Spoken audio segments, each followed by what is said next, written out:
తాను అడగవలసిన దానికంటే, తాను అరవవలసిన దానికంటే తన వాయిస్, తన స్వరం దేవునికి చేరడం కొరకు తాను చెయ్యాల్సిన దానికంటే కూడా ఎక్కువగా చేస్తున్నాడు.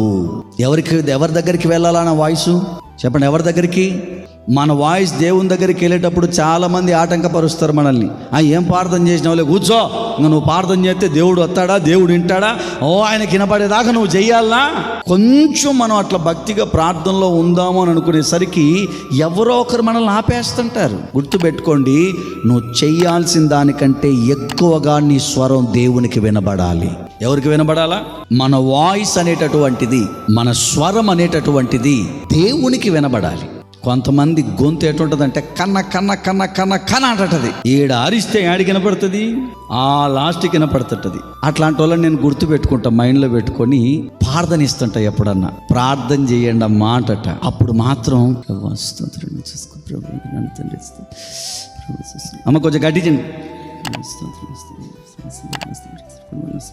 వాళ్ళకి వినపడదు, పక్కనోళ్ళకి కూడా వినపడదు. అంత సైలెంట్గా చేస్తుంటారు. అరిచేటప్పుడు మాత్రం కన్న కన్న కన్న కన్న కన్న కన్న అంటది. నాకు అనిపిస్తుంది ఇలా స్వరం ఎవరికి వినేలా చేస్తున్నారు వీళ్ళు.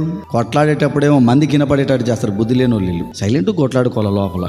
ఎట్లుండాలా? నేను సహజంగా మనం అందరం మానవులు, చిన్న చితకన్నీ ఉంటాయి, కానీ గోడల వరకే ఉండాలి తప్ప గోడలు దాటి బయటికి వెళ్ళకూడదు. ఎందుకంటే అలా వెళ్ళడం వల్ల దేవుని నామం అవమానపరచబడుతుంది. సో మన వల్ల దేవుని నామానికి అవమానం రాకూడదు. ఆ 4 గోడల్లోనే ఉండాలి ఏదైనా. నేను అందరికీ అదే చెప్తాను. ఏమంటే మనం పైన చూడుపడ్డోళ్ళం కాదు కదా, మనం ఉపకారాలు తింటాం, అందరిలా బతుకుతున్నాం. చిన్న చితకి ఉంటే ఆయన పట్టించుకోకూడదు, హ్యాపీగా వెళ్ళిపోతుండాలి లైఫ్లో. సోదరం చెప్పండి గట్టిగా.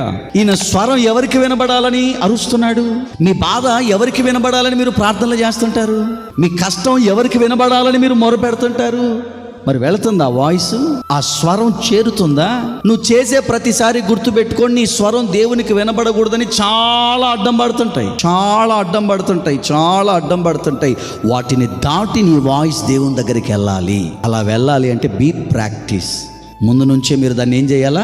ఎక్కువ ఎక్కువ ఎక్కువ ఎక్కువ ఎక్కువ. లోకంలో సామెత ఉంది, ప్రాక్టీస్ దెన్ మ్యాన్ పర్ఫెక్ట్ అంటారు. అంటే దాన్ని మనం ముందు నుంచి అభ్యాసం చేయాలి. ఎలా ప్రార్థన చేయాలో, ఎలా మాట్లాడాలో, ఎలా దేవునిలో ఉండాలో, ఎలా ఎదగాలో, ఎలా భక్తి చేయాలో క్రమక్రమంగా